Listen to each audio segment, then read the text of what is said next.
Roxanne here. So this is a week 1 tips video. Each day I'm going to give you different tips on extra things that you can do to help you get into our peak pose. Our peak pose for week 1 is our side crow, or you might hear it as twisting crow. So it's our Parshva Bakasana. You might also hear it as Kakasana, so crow and crane, both very similar. But when we get into this pose is very twisting. We're on our hands. There's a lot of wrist mobility that is needed, okay? There's a lot of upper body strength that's needed. There's a lot of core that's needed, but we also need mobility through the spine.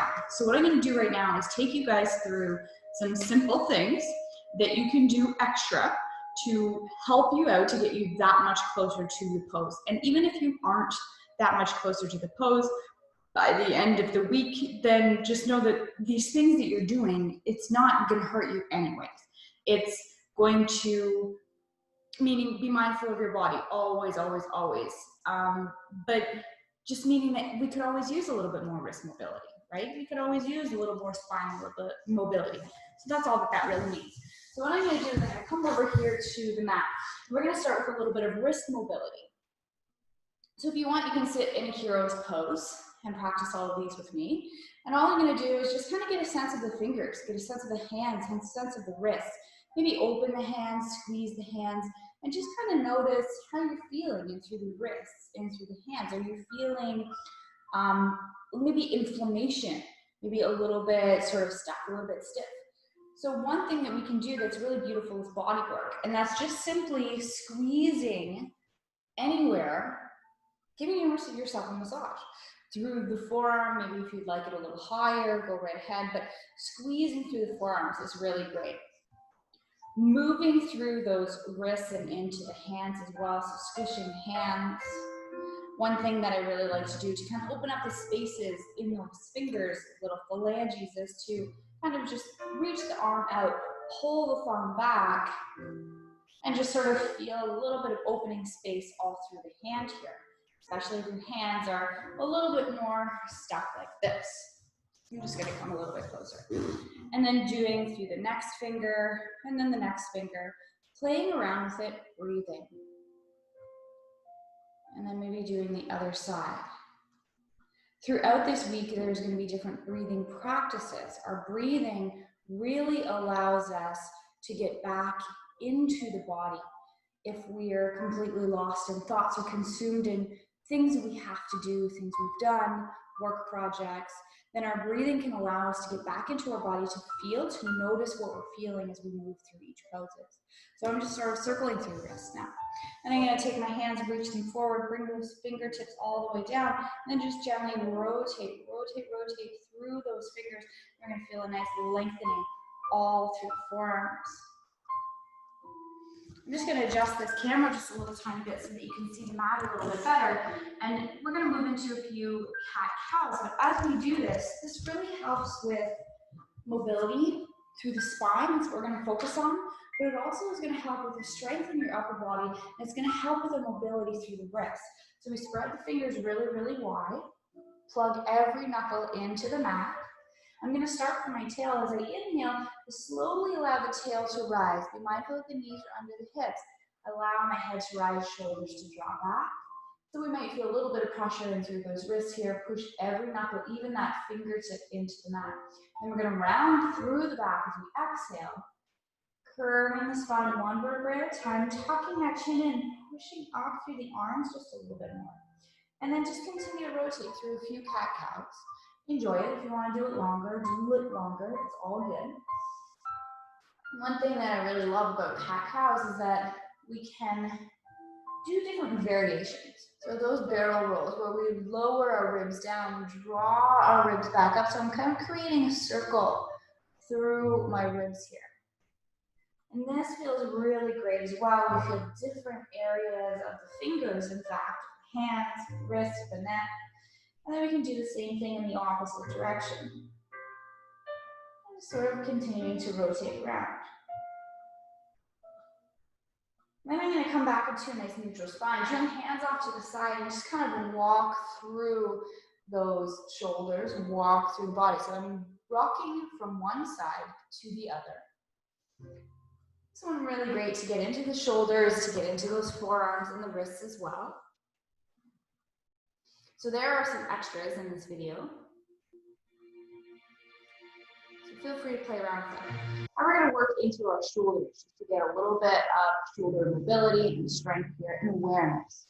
So I'm going to come to some fists. To create some strong fists. If you have big honking rings, you want to flip them around so that you have a little bit of space and doesn't feel like you're kind of sitting on rocks. I got my wrists underneath my shoulders, and then from here, all I'm going to do is sort of sink through my chest where you see the shoulders kind of push back. Then I'm going to push all the way up. So retracting those shoulders back, and then sort of drawing them forward. When we come into our side crow, our back body, our upper back body, needs that strength as well. Our core comes all the way up. So what we want to be mindful of is that when we're in our crow, we don't collapse. And when we're in our crow, we're not pressed up too high. We kind of keep that nice pace, that nice space. And just do this a few more times. And then let's come back to the knees. Let's just do some little arm circles. Arm circles are really great to get into those shoulders as well, into the aspects of the shoulder. A little bit more upper body strength. We're going to do our rhomboids and also working into those rotator cuffs. So we're going to bring our hands up so that they are kind of a 90-degree angle or so. And we're going to draw our hands down here and then bring them back up. Let's do this a couple more times. So we should probably feel this through our shoulders.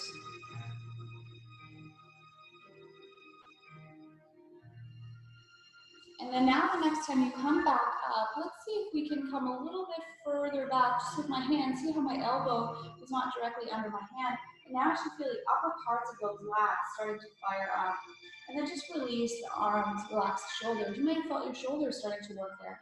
Now we're going to focus on connecting through the core. So drawing up root lock, drawing up belly lock, tucking chin just a tiny, tiny bit, chin lock, throat lock, so that we can allow our whole center line to connect. So we're going to do this, but with our pelvic tilts. So let's take a deep breath. Inhale. As we inhale, just going to gently tuck your tail or stick your tail out, I should say. And as you exhale, curl your tail, draw all the way up through the deepest part of those genital muscles.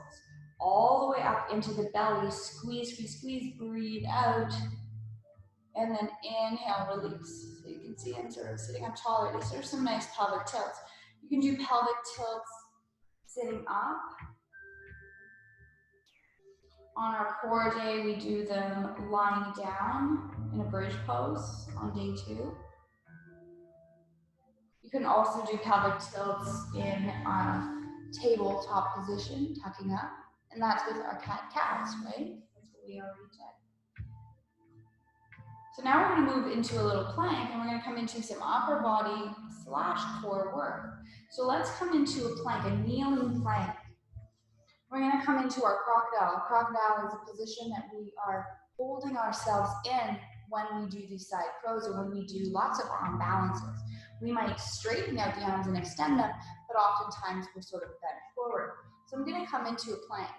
I still want to imagine drawing up through that whole center line. I want to spread the fingers really wide. And then we're going to draw our body forward so that our shoulders are in front of our wrists.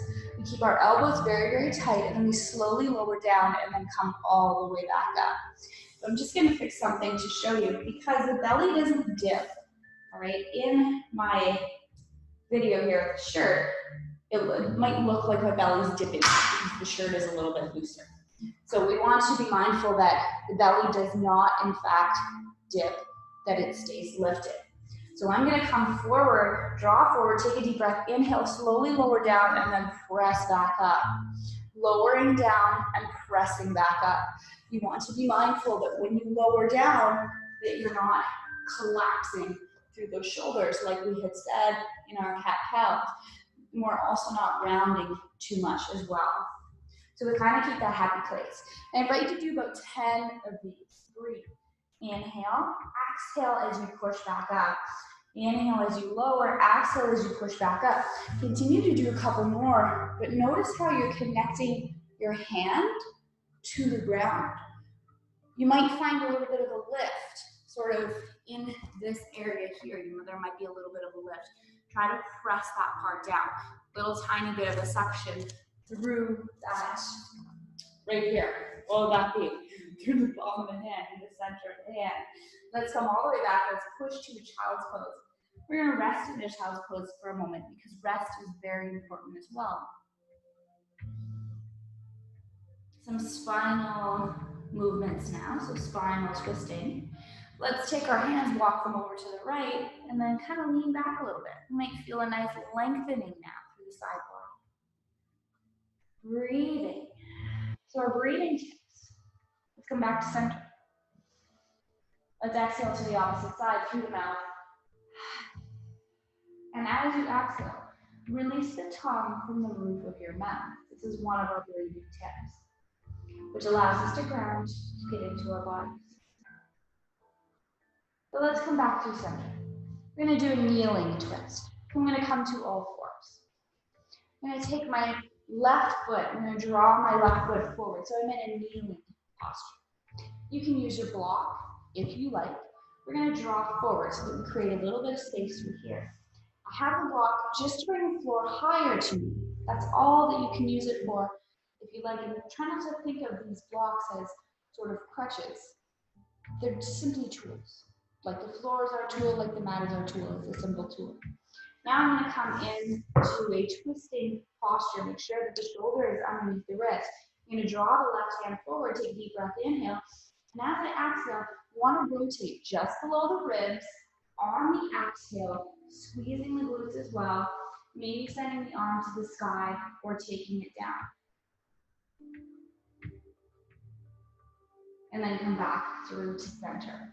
We're going to slide that foot back and do the same thing on the opposite side. So you can come up like I just did, just another option. When we come into our twists, we want to be mindful that when we inhale, our spine stays long. As we exhale, just below those ribs, that's where we find our nice, beautiful twist. That's where we find our rotation. And we keep our hips facing forward. We try not to twist with it. There, we're twisting with it. Here, just rotation through the spine. So we can come down again, bringing the hand to a fist or the hand nice and flat, depending if you're collapsing. Right arm goes forward. Inhale, lengthen, lift the chest, lift the belly off the leg. Exhale, open it up.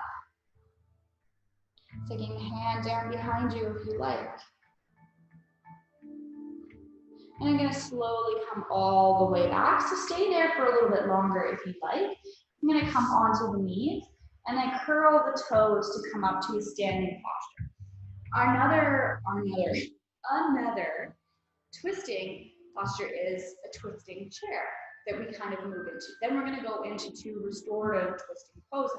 So a twisting chair, when we have a seat in our chair, we want the knees to be lined up.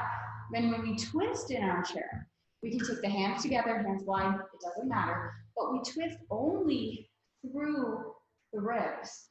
So I'm not twisting. If I should go sideways here to show you, I'm not twisting. See how my knees shift? This is so common that when we twist, those knees shift with us. So I'll show you from the front, taking the hands together, deep breath, inhale.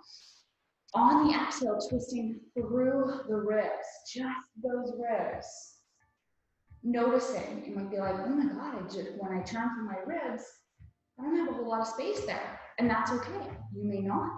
Everything might be really, really tight here, focusing on tightening all of those abdominal muscles, but it restricts us. It restricts us from movement, and it's okay to have, you can certainly have tighter stomach, rock hard abs, and mobility.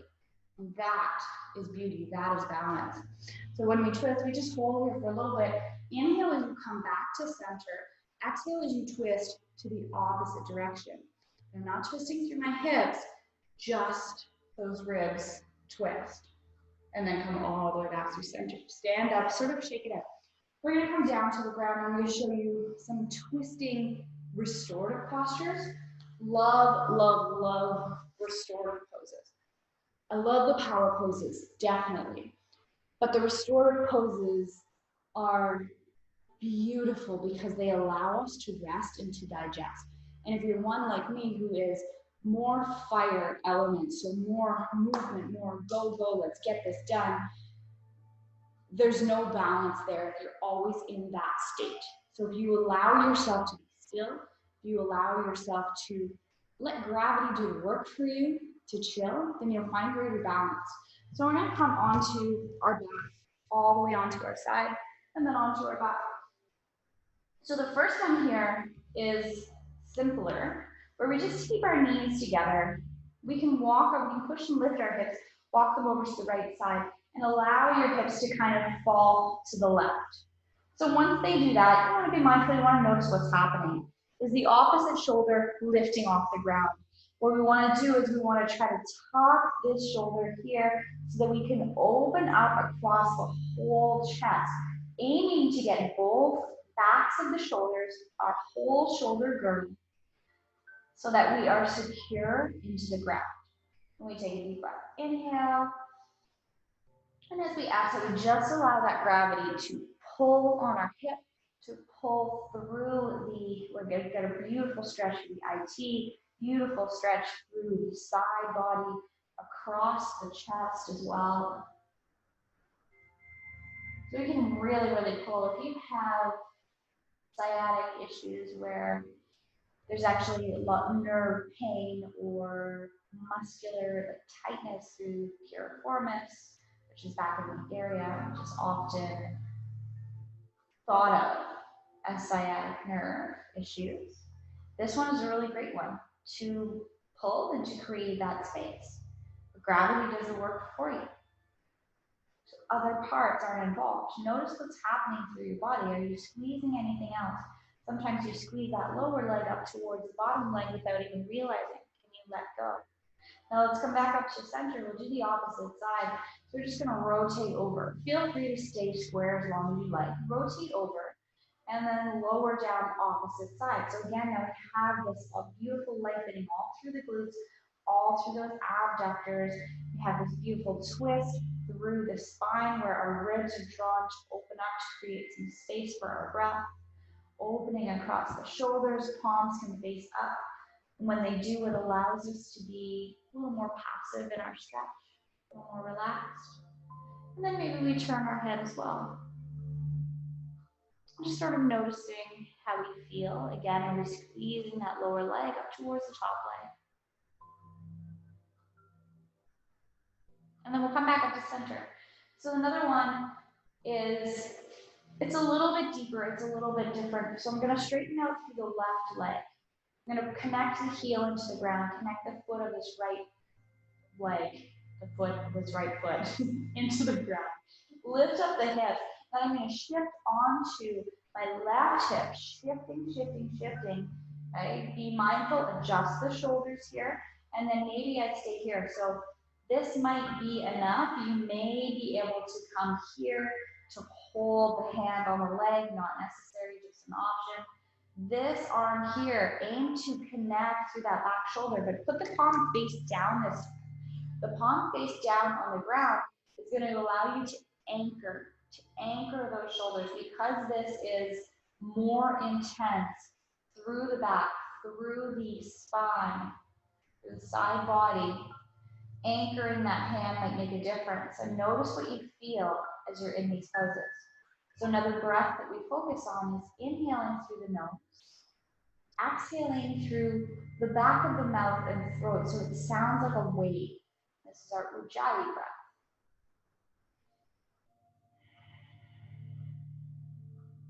We can turn our head in the opposite direction. This breath brings us into focus, into concentration. This is a perfect breath for when our body is feeling the storm, but we would like to maintain the peace and the calm within. And then we'll come back up through center. Feel free again to hold these postures much, much longer. Lifting up through center, straightening out through the opposite leg, pushing into the heel, sole of the foot, lift, turn onto those hips. And again, send the leg wherever. Maybe you need that support. You just need to push through this foot. Maybe you can twist a little bit further. Notice how you feel though through the back. Taking the hand palm face down if we wish. Adjusting through the back. Always want to find the length. We don't want to curl things up. Keep everything nice and long. Thinking yoga about finding space, turning our head to the opposite side and breathing.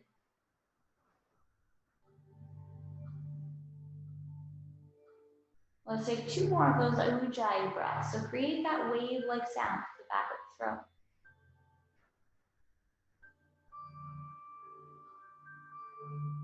Then we're going to slowly rotate our head back to center if we had a twist it. Come all the way back through center. And then finally, our last one is just lying in our Shavasana. So I'm going to do this one here to show you something a little different. You can have the knees being underneath the pillow if you want.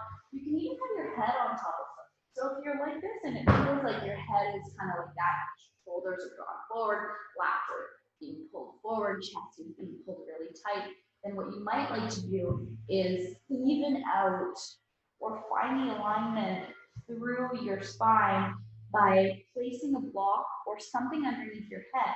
If you've done that though, and this is happening where you're up way too much, I'm going to show you with my block being higher here, okay, then it's still sort of drawing everything forward. So I invite you to find the height that works for you or even use a pillow. And all we're going to do from here is we're just going to breathe. This is what we do at the end of every practice. We just breathe. Sometimes you may not be quite ready to lie like this, and you can do it in a seated posture. You can do it in a child's pose if you wish. There's many other things you can do, but be mindful at the end of each practice to take a little bit of time to rest, to digest, to breathe, to allow your body to absorb everything that you've done for it, everything you do for it. Bringing our attention to our breath to allow our monkey mind, that constant wandering mind, that constant arguing mind, to find a little bit of peace. And the practice of yoga is clearing the mind stuff. Let's take 2 more deep breaths right here. And when you're ready, wiggle our fingers, wiggle our toes, and we draw our head from side to side. It's a nice way to come out of our Shavasana. We can bend our knees, we roll our body onto our side, and as we lie on our side here for a moment, find some gratitude. I come to this a lot because we tend to take a lot of things in our lives for granted and not really find the true gratitude or that true beauty within things. I'm grateful for this space. I'm grateful to have a roof over my head.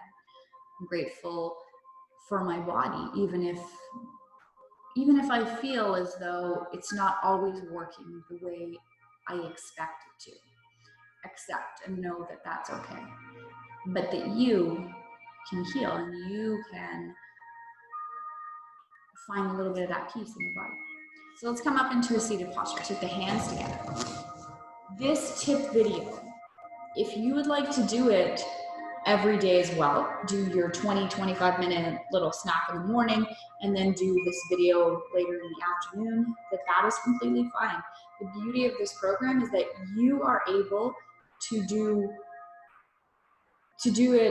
week 1 over and over again if you want to. You're able to do day 1 video a few times if you want to. It's yours. It's yours to do whenever, however you like. Hands together. The gratitude in me honors the gratitude within you. Namaste. Have fun on your week 1.